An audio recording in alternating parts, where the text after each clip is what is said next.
Ok, ya empezamos el tema 3.2, que es la consolidación del actual Estado mexicano, el Estado nacionalista y el Estado promotor, que abarca particularmente los periodos de 1940 a 1958. Como ayer les comentaba Fernando, la primera parte que analizamos entre el 20 y el 40 fue la construcción del Estado Nacional. Una vez que hemos construido todas aquellas instituciones políticas, económicas, sociales y culturales, entonces es momento de consolidar una política de Estado y consolidar un Estado mexicano que permita caminar en el mismo rumbo hacia los siguientes años, ¿no? Parte de lo que ya estuvieron revisando el día de ayer entre un poquito el contexto en el que estamos situados. Cuando ustedes revisan en libros de historia, hablamos mucho del milagro mexicano, que es ese periodo de largo y gran crecimiento económico, industrial, cultural que se dio en nuestro país. Particularmente abarca del periodo de 1940 hasta 1970. Ojo con esto, porque si en el examen yo les pregunto o les pido hacer un cuadro comparativo entre el milagro mexicano y el periodo de consolidación del Estado mexicano, el de consolidación está inmerso dentro del milagro mexicano, porque este solo abarcó del 40 al 58, pero el milagro mexicano abarca del 40 al 70. Entonces tenemos como contexto todo este crecimiento económico, industrial, cultural que se vivió en nuestro país. Vamos a ir viendo varios de estos puntos, tanto la parte económica como la parte cultural, cómo es que crecieron y avanzaron durante estos periodos de gobierno, entre el 40 y el 58, y más adelante, cuando concluyamos el segundo módulo de estudio, recordarán que platicamos al inicio del semestre que íbamos a dividir el semestre en 4 módulos que iban a abarcar cada uno los distintos exámenes parciales. El primero ya lo terminamos, que fue toda la parte de contexto de tema 1, tema 2 y tema 3.1, y ahorita estamos en el módulo 2. El módulo 3 va a empezar en 1958 precisamente y hacia adelante. Yo creo que nos vamos a ir hasta el 88, más o menos, unas 3 décadas. Y esa segunda parte de estudio, o pues en tercera parte de estudio, también una parte está inmersa dentro del milagro mexicano, ¿va? Ahora, dentro de ese mismo contexto que platicaron ayer, ya les comentó y les fue contando con bastante detalle, Fer, cómo fueron las elecciones presidenciales para la llegada de Ávila Camacho, Manuel Ávila Camacho, a este periodo presidencial. ¿Qué personajes comienzan a aparecer, digamos, como parte de su gabinete o parte de las personas cercanas y que realizaron actividades o generaron acciones importantes que marcaron un antes y un después en diferentes ámbitos, político, económico, social y cultural? Entre ellos, Jaime Torres Bodet, que también lo vamos a estar platicando en las siguientes clases. Adicional, también vieron una pequeña, ¿cómo decirlo?, radiografía de cómo pintaba México en la década de los 40, qué población teníamos, el porcentaje de analfabetismo ya había disminuido comparado con lo que estuvimos analizando en la década de los 20, pero aún así todavía había un alto índice de analfabetismo, ¿sale? O sea, todavía no lográbamos lo que se esperaba en los 20 y en los 30, disminuir y con altos niveles no lo habíamos conseguido. Vamos a ver cuál es la estrategia que Ávila Camacho implementa en este periodo de consolidación. Adicional a eso, también se platicó un poquito del auge del cine mexicano, de ¿qué otra cosa fue? El tema de la relación o la reconciliación más o menos moderada que tuvo la Iglesia Católica con Ávila Camacho, dado que él, dentro de su discurso inicial como presidente de la República, aclaró y fue muy puntual en decir que era creyente, ¿sale? Eso empieza a marcar una etapa de conciliación no como lo hubiésemos esperado, traemos todavía el antecedente de la guerra cristera, de la ley Calles. Entonces, la situación, para tenerla clara, todavía no era de una reconciliación completa con la Iglesia Católica, ¿va? Todavía estamos en empezar, si bien a consolidar nuestras instituciones políticas, económicas, sociales y culturales, en los temas de relación con el Estado o con la Iglesia Católica, todavía no se sentaban esas bases sólidas. ¿Va? Lo vamos a ver todavía, o sea, yo creo que vamos a descansar un poquito del tema de la relación Estado-Iglesia durante los siguientes periodos de gobierno y hasta finales de los 80, principios de los 90 es cuando vamos a volver a tocar otra vez el tema de la iglesia, ¿va? Entonces, ahorita es un pequeño esfuerzo en recomponer esa relación, pero pues no fue del todo suficiente. Ahora bien, ya con todo ese antecedente, lo primero que tenemos que platicar, dado ese impulso o crecimiento que tuvimos para que todo este periodo de estudio del 40 al 70 se identifique como el milagro mexicano, tenemos que hablar sí o sí de la economía, de la estrategia económica que planteó Ávila Camacho para que pudiéramos como institución consolidar nuestra economía. ¿Y esto a qué nos llevó? Teníamos como antecedente, más bien, no como antecedente, como contexto internacional en este momento, ¿qué cosa? Estamos hablando de 1940. ¿Qué sucedía en el mundo en este año?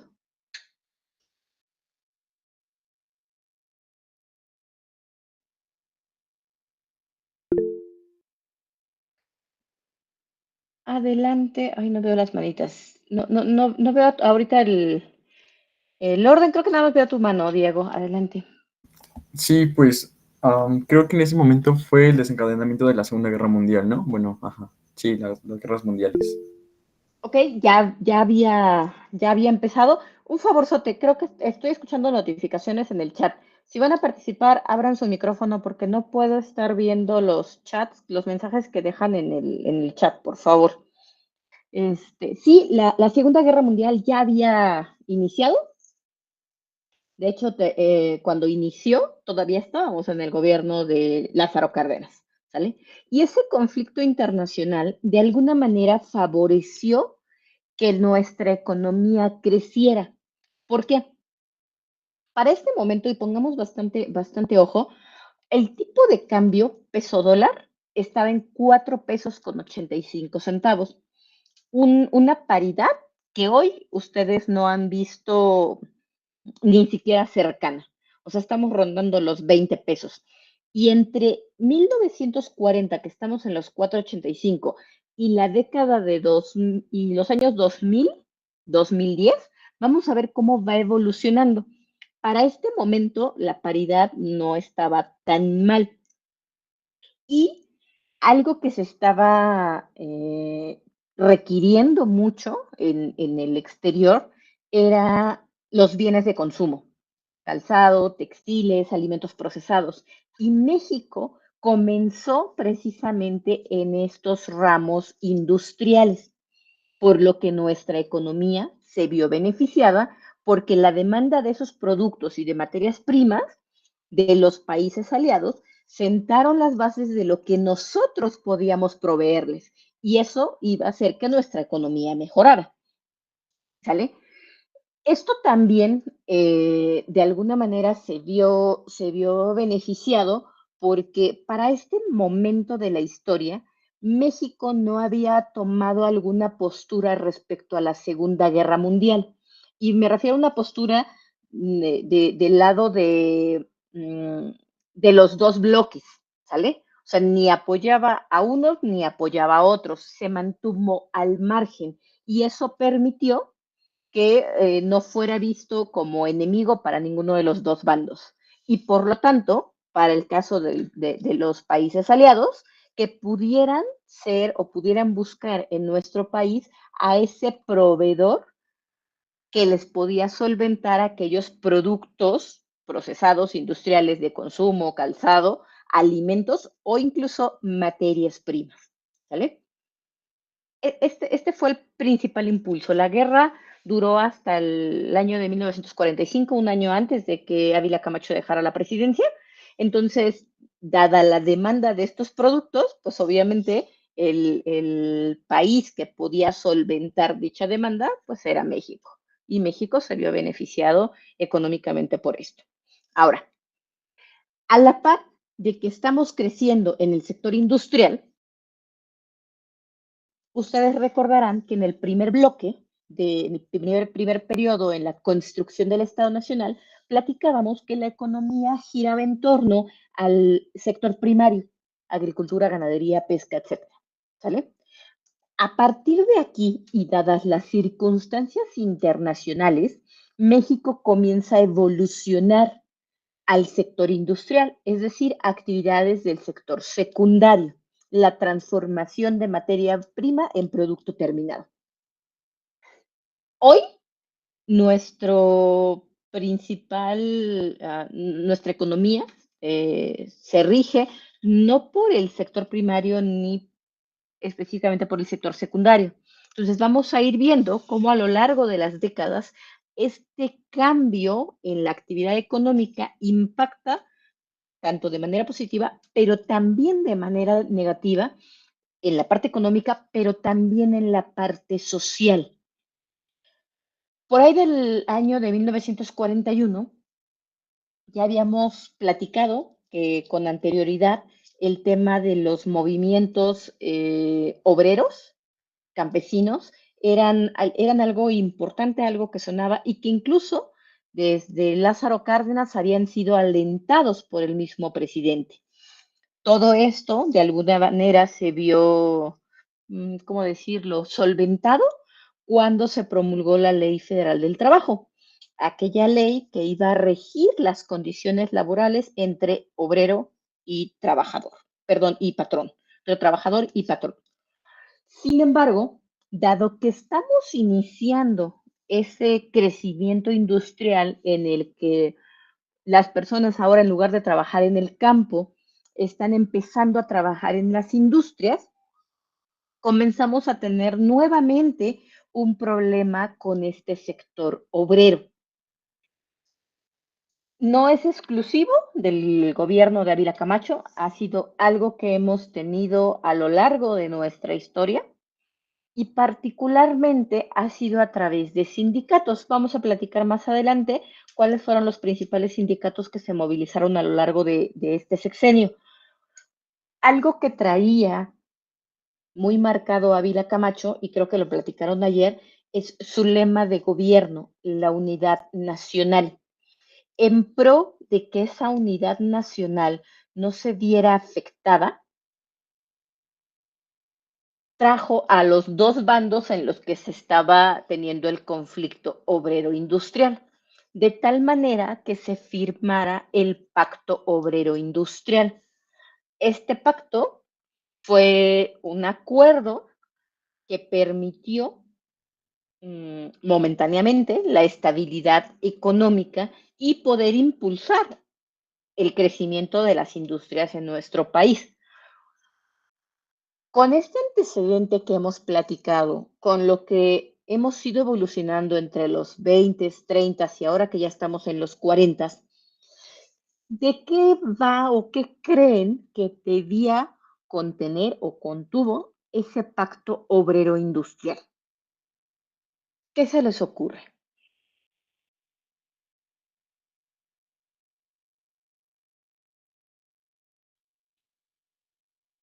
Karen Natalie Osorno, por favor, ayúdame abriendo tu micrófono.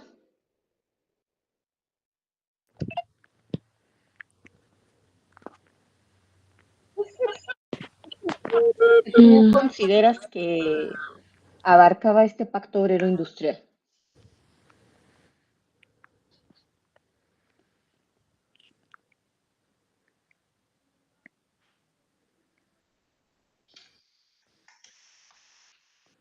Karen.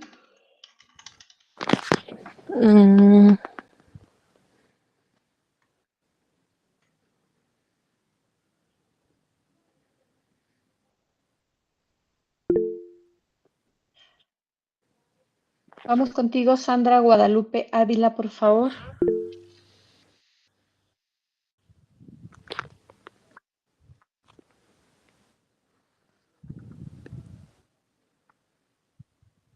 Sandra Guadalupe.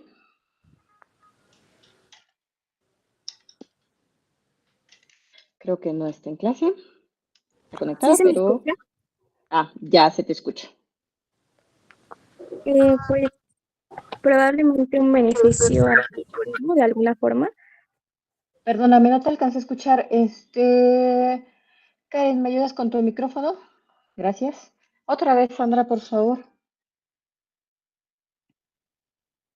Sí, de alguna forma, pues un cierto beneficio al obrero, ¿no? Como impulsar más, pues, sus necesidades de alguna forma.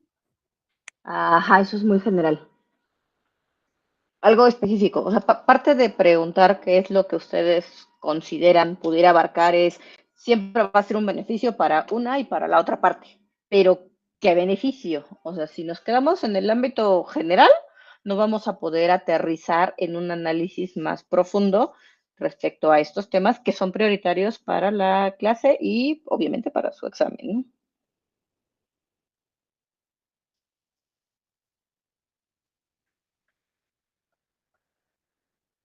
Saide Yamile Martínez.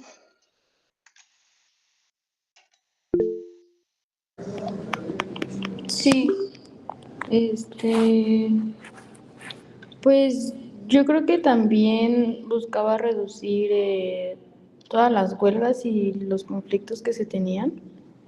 En este periodo no tuvimos huelgas.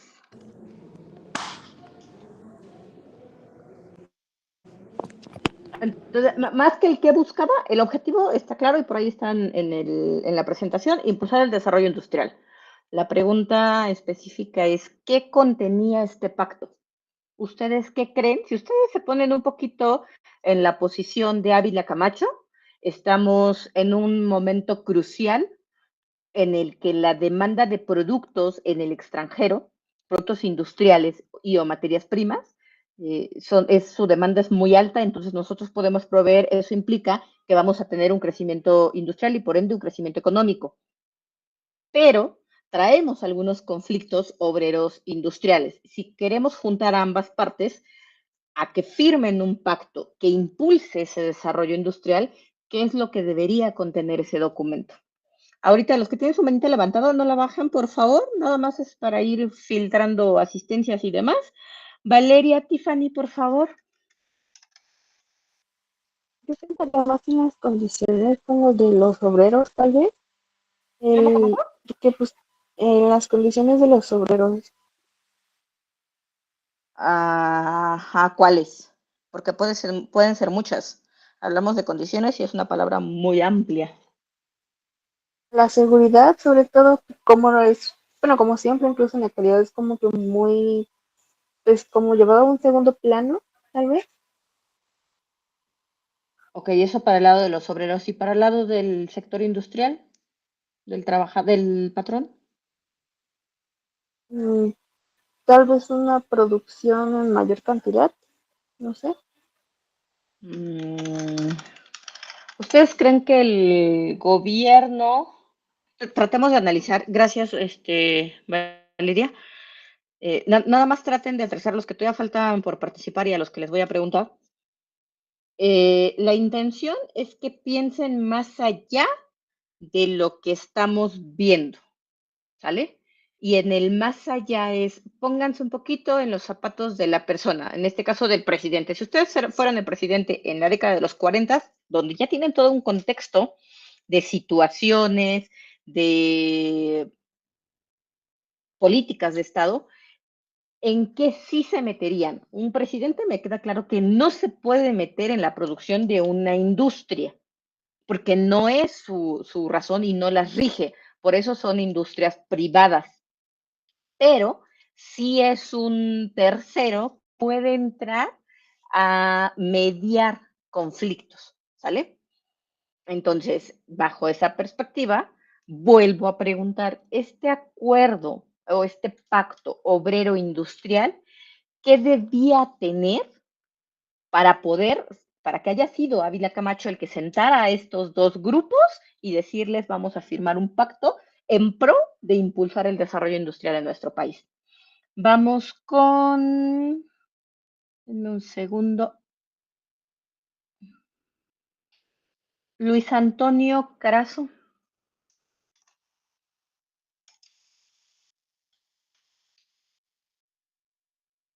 Perdón, ¿qué pasó? Si nos ayudas contestando la pregunta, por favor. ¿Me puede repetir, por favor? ¿Estamos poniendo atención? Sí, es que ahorita Pasamos, acabo de llegar, perdóname. no te preocupes, pasamos con el siguiente. Iván Enrique, por favor. Creo que tienes la mano levantada también. Ay, perdón, no, está hablando sin micrófono. Pues bueno, o sea, pienso que igual voy a ser un poco redundante con lo que han dicho, pero creo que justo si el gobierno no se puede meter en, digamos, industrializar el país, o sea, aunque sí sea un objetivo porque, o sea, por el mismo contexto, ¿no? Mundial que hay y las guerras y lo mismo de que México estaba, pues, viéndose beneficiado económicamente, ¿no? Como para suplementar a los países que estaban en plena guerra, creo que sí era necesario marcar como pautas, digo, no sé si es la palabra correcta decir comportamiento, pero sí, por ejemplo, dejar muy claro como una cooperación del obrero con el patrón, en este caso la industria, para que justamente problemas que habían en el pasado como de huelgas de obreros y malas condiciones de trabajo no impidieran ese desarrollo industrial. O sea, tal vez el gobierno no lo impulsa directamente, pero sí crea la plataforma para que ese crecimiento impulsado por la industria no se detenga o no se estanque. Ok, en conclusión, ¿qué es lo que debía abarcar este pacto? Condiciones obrero-patronales. Ajá, ¿como cuáles? Por ejemplo, pues prestaciones, jornadas de trabajo, digo, dentro de las prestaciones, pues qué derechos y qué obligaciones tiene tanto el trabajador como el patrón. Y Duda, ¿pero no dime, esto ya lo controlaba la Ley Federal del Trabajo que se había sido publicada en el periodo anterior? sí, pero pues bueno, o sea, seguía existiendo una tensión entre los obreros y la industria, entonces creo que era necesario intervenir para mediar las cosas, ¿no? O sea, aunque la ley estaba ahí, sí era necesario hacerla cumplir y al mismo tiempo tanto escuchar a lo que quería la industria como escuchar lo que querían los trabajadores para hacer ajustes, ¿no? Como habíamos dicho, creo que era necesario ir haciendo ajustes periódicos a lo que se iba proponiendo en este país. Ok, gracias, Iván. Nada más, vean el escenario de que si este fuera el caso, estamos diciendo, el Estado está diciendo que aunque promulgó, decretó en el Diario Oficial de la Federación una ley, esta no se está cumpliendo. O sea, como Estado, la figura presidencial, asumir que las leyes implementadas no se cumplen, eso yo creo que no ayudaría a la imagen del presidencialismo que marcó todos estos años. ¿Sale? Ahora sí, vamos contigo, María Fernanda. Ay, no, perdóname. Creo que Cristóbal de la Luz, tenías la mano levantada. Sí, sí. Buenas noches, profesora. ¿Se escucha bien? Buenas. Sí. Aunado a lo que mi compañero dijo, creo que agregaría, bueno, retomaría el punto de las jornadas laborales más controladas, pero agregaría el punto de una formación un poco más técnica, es decir, en pro de la industria y de los trabajadores. Se beneficiarían ambos en caso de que hubiera una formación un poco más técnica. Me imagino como por eso se crearon algunas instituciones de educación técnica como el Poli. Bueno, hay algunas, no sé cómo se llamen, pero tienen formación técnica. Y además de eso, considero que el ahorro para el retiro, que fue cuando ya se empezaba a ver lo de el Afore, creo yo. Ok. Ok, me están dando ideas. Acuérdense que estamos en esa lluvia de ideas, parte de la etapa de análisis, de descomponer la información, pero solo del lado de los obreros, del lado de los empleadores.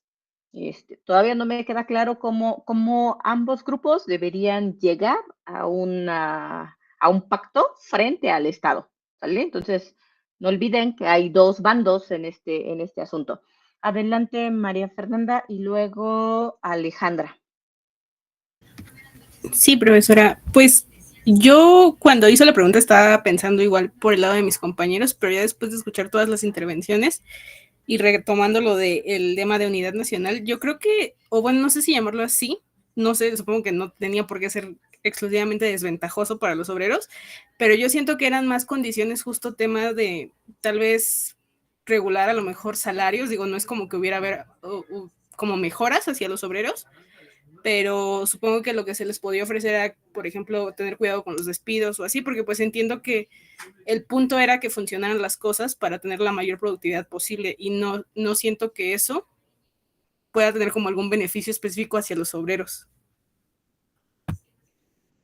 Ok, entonces, si no tendría un beneficio específico, ¿por qué estaban en este pacto? Yo creo que a lo mejor las cosas que se les podrían garantizar es un tema de, por ejemplo, no despidos, de que no se bajaran sus salarios o cosas así. Pero pues justo el tema es que se mantuvieran activos y produciendo. Ok. Ok, aunque ya estamos cayendo en temas de, ¿cómo se llama? El Estado no tiene una injerencia ya directa entre la relación obrero-patronal. Entonces, si no tiene una relación directa, porque la relación es obrero-patrón, entonces no debería ser el mediador en un conflicto como para decir, vamos a especificar las jornadas de trabajo. Y de hecho, ya me acordé, todavía ni siquiera se promulga la ley del Seguro Social. Por ahí habla un poquito más sobre el tema de riesgos de trabajo, retiros, cesantía, pensiones y esas cosas. Entonces, todavía estamos más atrás. Eso se hace, no me acuerdo si 2 o 3 años hacia adelante. Entonces, no podría ser ahorita todavía una exigencia en la que el Estado pudiera intervenir, dado que no tiene las condiciones legales todavía para hacerlo, ¿va? Vamos contigo. Gracias, Alejandra, Karina, y terminamos con Josh, que eran los que habían levantado la mano para poder avanzar, porque ya llevamos media clase, por favor. Sí, bueno, pues obviamente, como ya mencionaron, el gobierno fue el intermediario, porque pues la ley de trabajo no se estaba respetando. En cambio, este es un pacto, es decir, que ambas partes van a cooperar para lograr el objetivo, que era la industrialización del país. Obviamente, el gobierno fue el que lo impuso, el que lo propuso, porque se buscaba el desarrollo económico del país. Los empresarios obviamente iban a ganar un mayor desarrollo de su industria, ya que pues, les ofrecían mejores condiciones a los trabajadores. Esto quitaba riesgo de huelgas. O sea, yo sé que mencionó usted que dijo que en ese momento no había huelgas, pero pues se descartaba, o sea, minoraba la probabilidad de huelgas. Se aumentaba, bueno, se fortalecía el,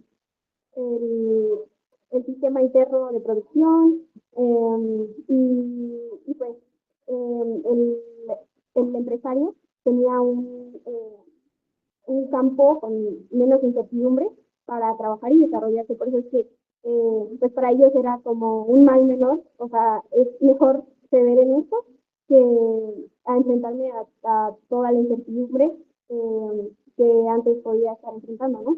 Y además de que pues siento que también el no respetar pues la ley federal del trabajo pues causaba mucho desorden en medio de todas las industrias. Ok, gracias.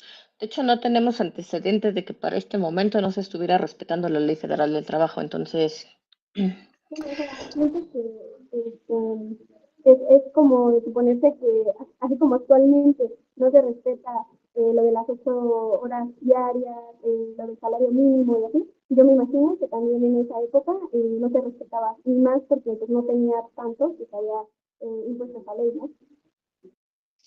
Ok, ahorita analizamos ese tema. Gracias, Alejandra. Karina y Josh, por favor.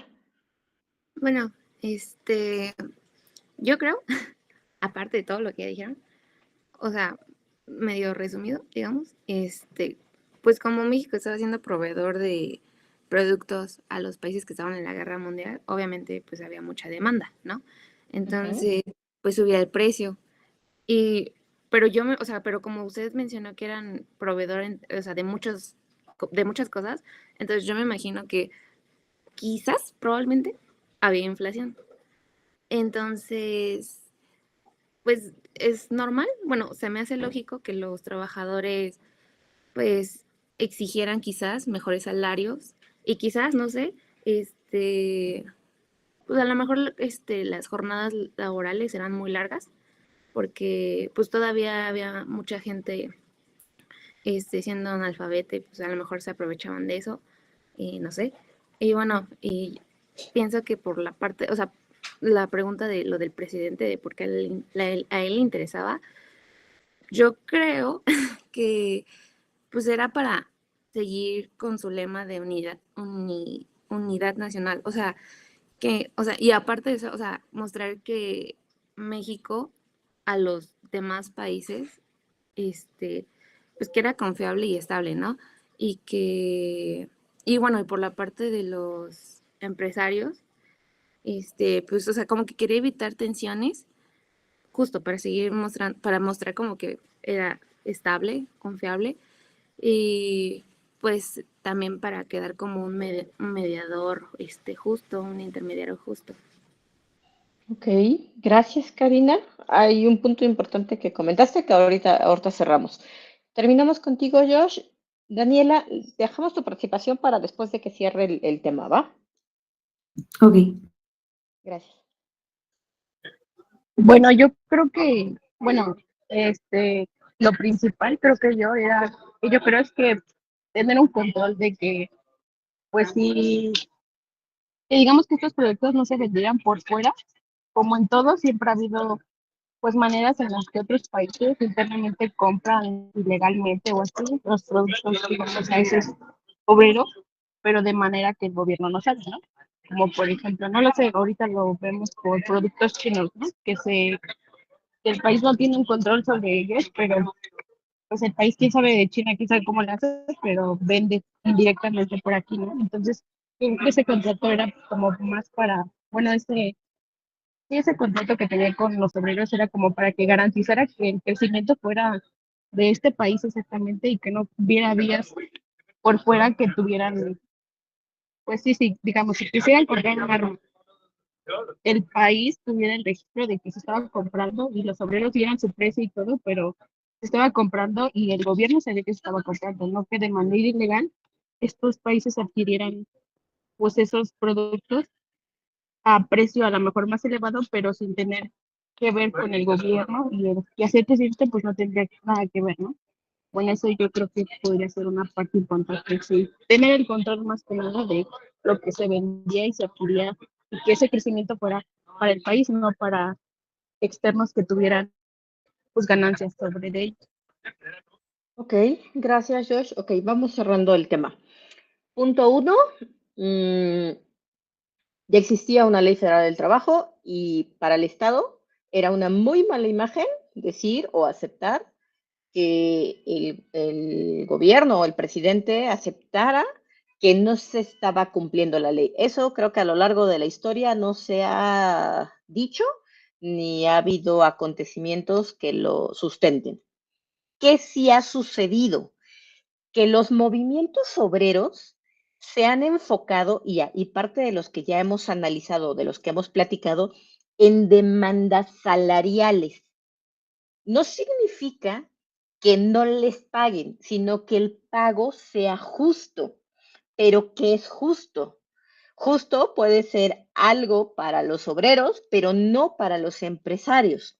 Entonces teníamos que mediar. Y ahora, ¿por qué esa demanda salarial de los obreros? Estábamos en crecimiento industrial, había más producción, había un crecimiento económico. Entonces, ¿por qué los obreros demandaban mejoras salariales?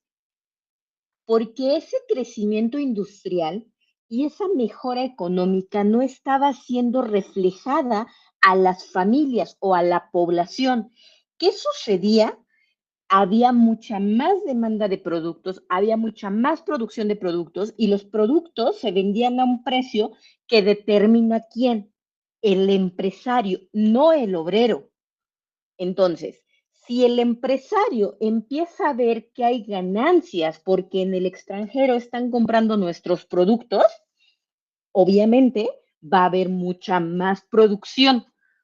Pero si los trabajadores no están viendo que ese beneficio económico sea palpable para ellos, sí para los empresarios porque tienen sus utilidades, pero no para la gente de a pie, para la gente que trabaja, para la gente que está ayudando a producir cada uno de esos productos terminados, entonces no les alcanza lo que a ellos les están pagando para comprar o adquirir los productos que tienen a su alcance.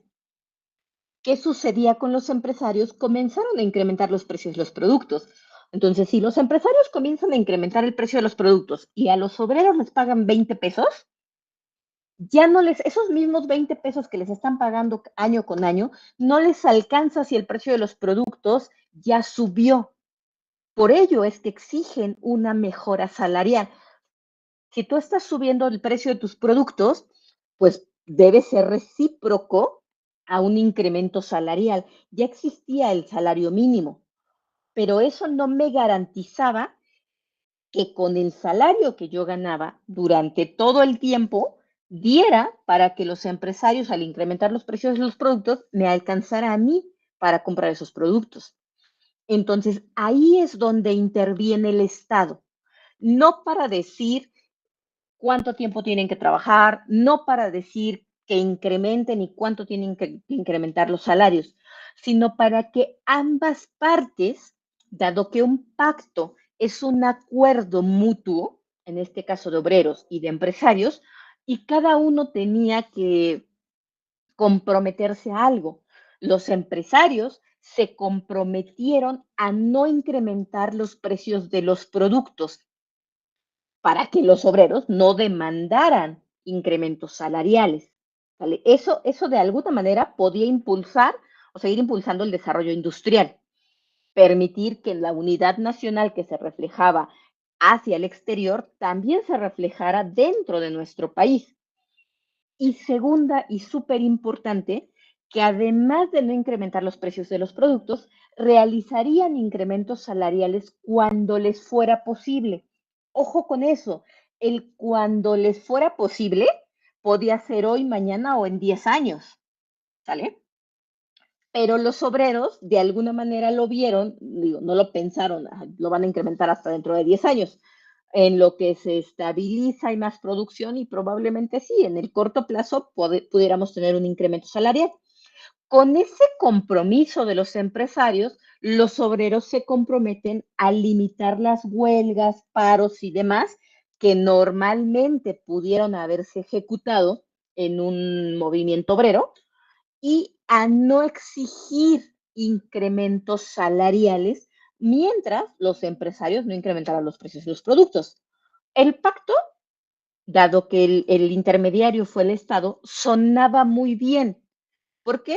Porque iba a permitir que no tuviéramos movimientos sociales, que de cara al exterior siguiéramos produciendo lo que necesitábamos proveer al extranjero y que internamente, al no incrementar los precios de los productos, la sociedad también pudiera tener a su alcance la compra o adquisición de esos productos con el salario que ya les pagaban. Y eso estabilizaba completamente a ambos grupos y particularmente a los movimientos sociales.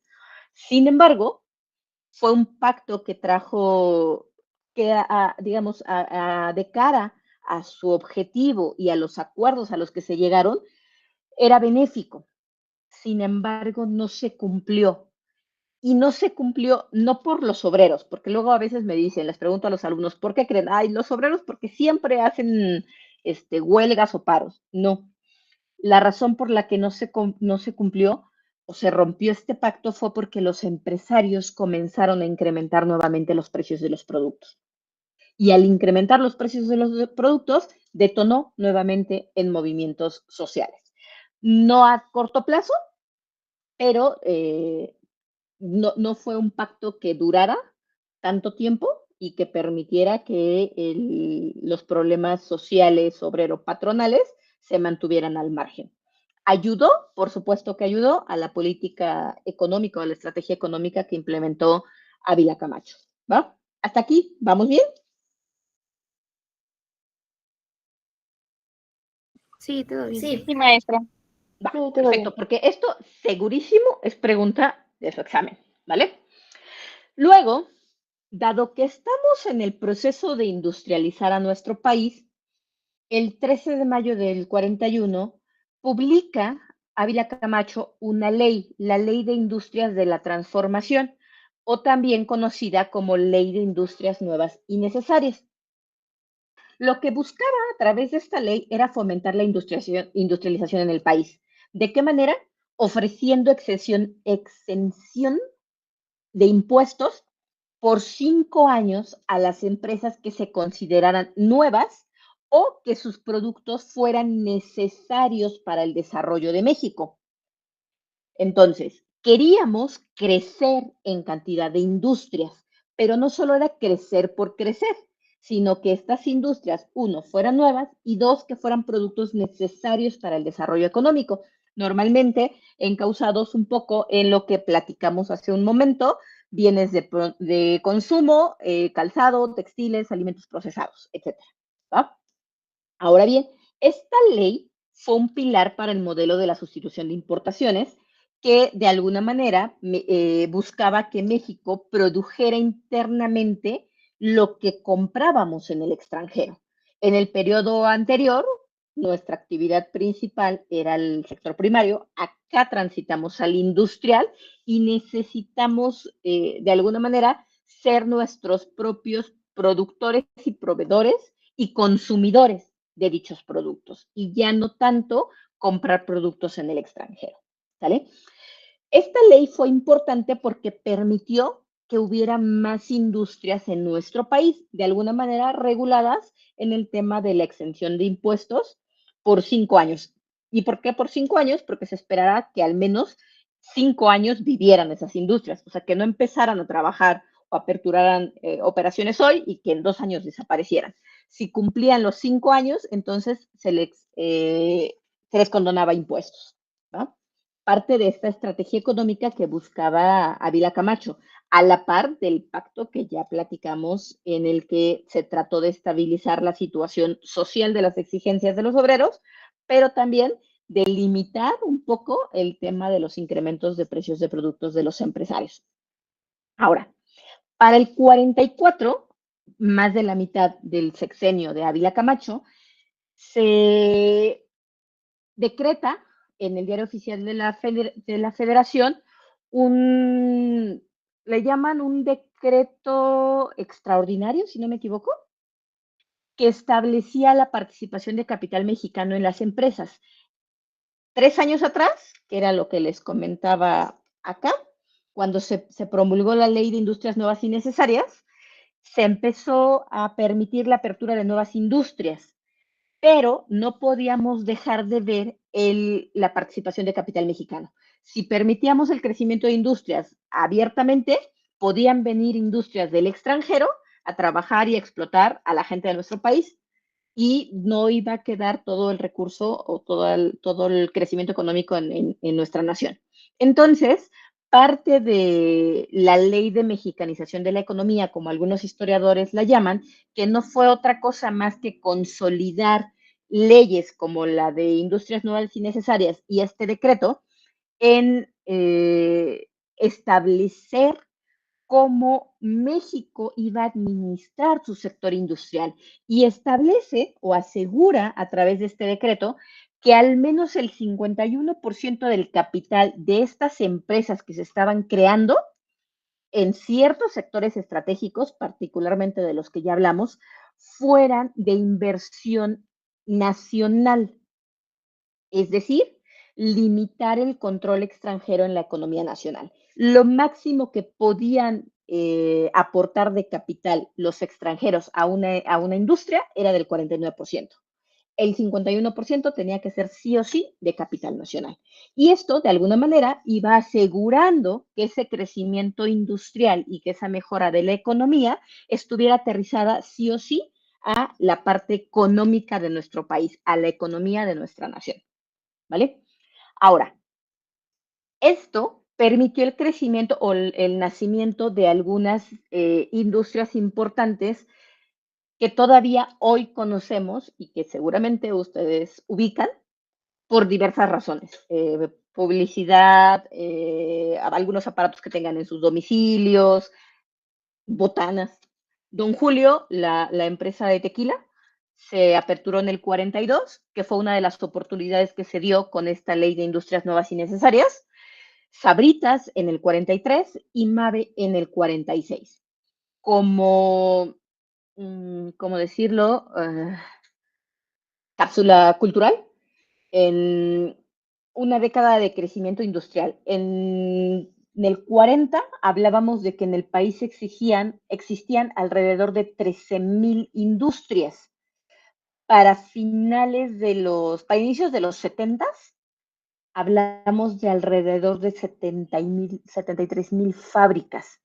Es decir, el crecimiento fue sorprendente, alrededor de 60,000 industrias en casi 3 décadas.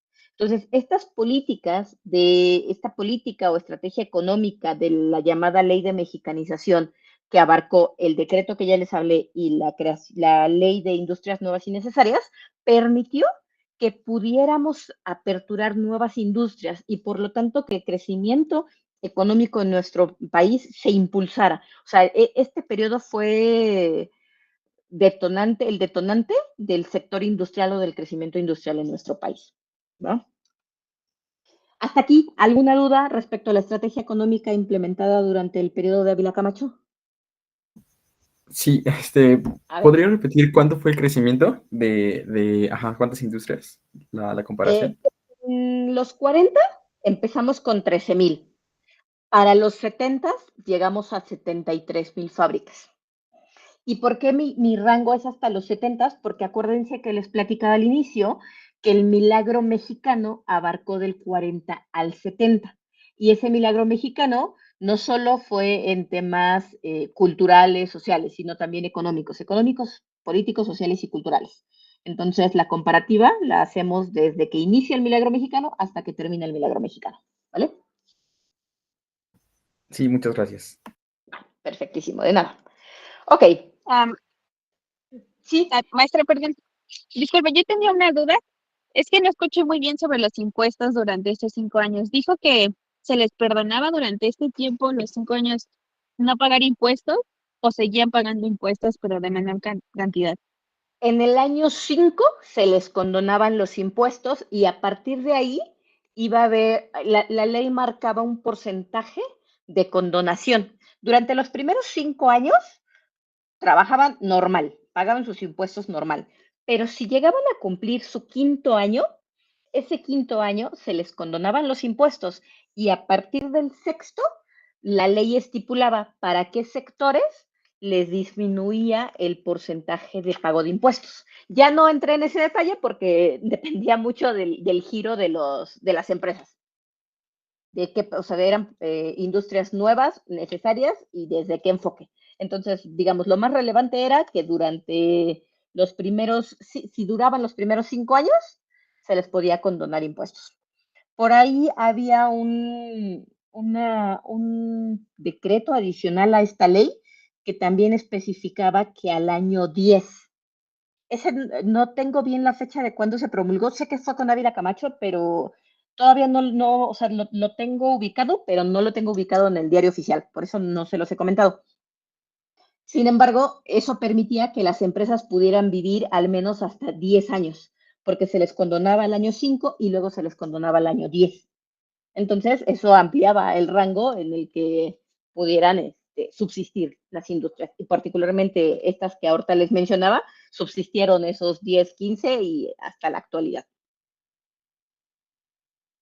Sí, muchas gracias. Va, ¿de qué? Ok, último punto a tratar.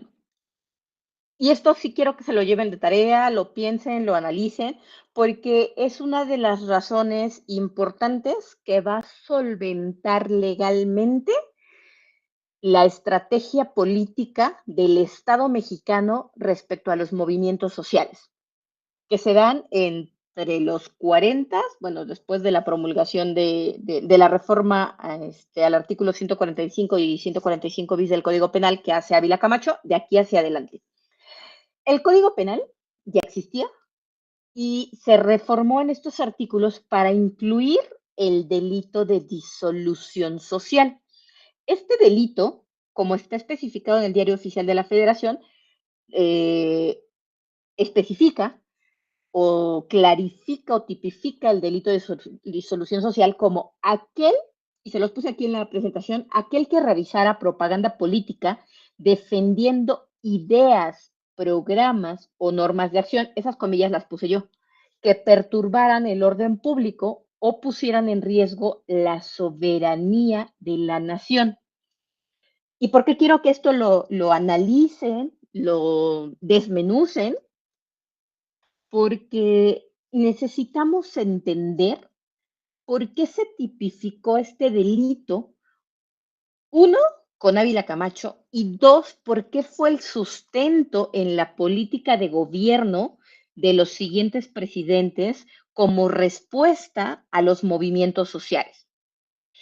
En la práctica, este fue el instrumento legal para reprimir los movimientos sociales de todo aquel opositor al gobierno. Y plantea cosas interesantes, y la más importante es la última, la soberanía de la nación, que ponga en riesgo la soberanía de la nación. La soberanía era un concepto que traíamos arraigado desde Lázaro Cárdenas. Entonces, es bastante interesante que esta reforma se incluya con Ávila Camacho cuando no tenemos movimientos sociales de peso, ¿sale? Pero también no olviden quiénes forman parte de su gabinete y de los más cercanos que ayer les comentaba Fer. Entonces, lo dejo aquí, terminamos aquí el tema. Yo creo que mañana van a empezar con temas políticos, un poquito más políticos, la estrategia política y consolidación del poder de Ávila Camacho durante este periodo. Pero sí quiero que se lo lleven de tarea, por ahí tomen un screen al texto, quiero que lo analicen, seguramente lo vamos a utilizar en alguna de las dinámicas que vamos a hacer, que por cierto, yo creo que la siguiente semana, no sé qué día, la siguiente o dentro de 2, estaremos haciendo alguna dinámica. Eso va a implicar, 1, que abran micrófono, 2, que compartan pantalla, ¿sale? Entonces, para que estén preparados, les voy anticipando para que pues las condiciones cuando estén en clase, pues al menos las tengan claras de que ya vamos a empezar a abrir micrófono, vamos a empezar, cámara seguramente no, ahorita eso no me es relevante, pero sí pantalla porque vamos a estar resolviendo algunas cosas o analizando algunos puntos. Y por ello es que estos sí, reitero, se los dejo de tarea analizar. No tienen que entregar nada, solo analícenlo, piénsenlo y vean todas las vertientes alrededor de esta reforma y el impacto que tiene hacia adelante esta reforma al Código Penal. ¿Va? ¿Dudas hasta aquí, chicos? Josh, creo que tienes la manita levantada.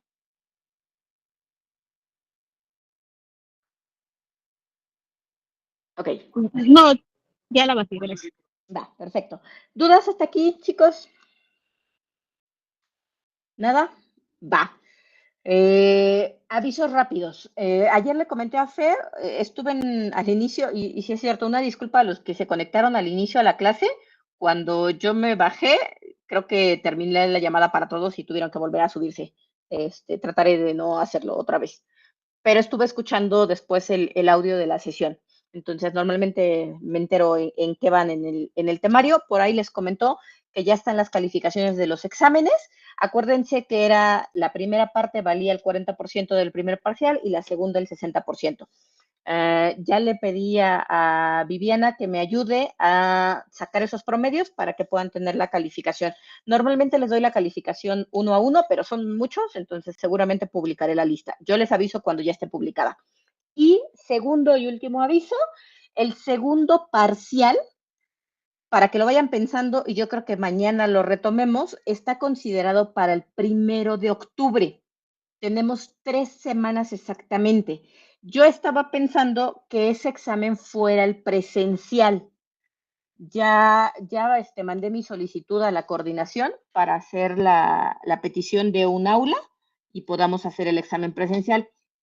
No quiero llevarlo hasta el tercer parcial porque el tercer parcial van a ser más sexenios. Este es cortito, entre el 40 y el 58. O sea, son 18 años, pero el otro son 30 años. Entonces, considero que lo más sano debería ser hacerlo en este segundo parcial. Piénsenlo, si es así, ya habíamos acordado que va a ser entre día de clase, de lunes a viernes, y sería el 1 de octubre en horario de clase, ¿va? Lo retomamos la siguiente clase, pero de una vez les aviso para que lo vayan teniendo en radar y ya lo cerramos el día de mañana o el día viernes. Si no hay ninguna duda, chicos, muchísimas gracias. Una disculpa que ya nos demoramos tantito, pero descansen, pasen bonita noche y nos escuchamos mañana.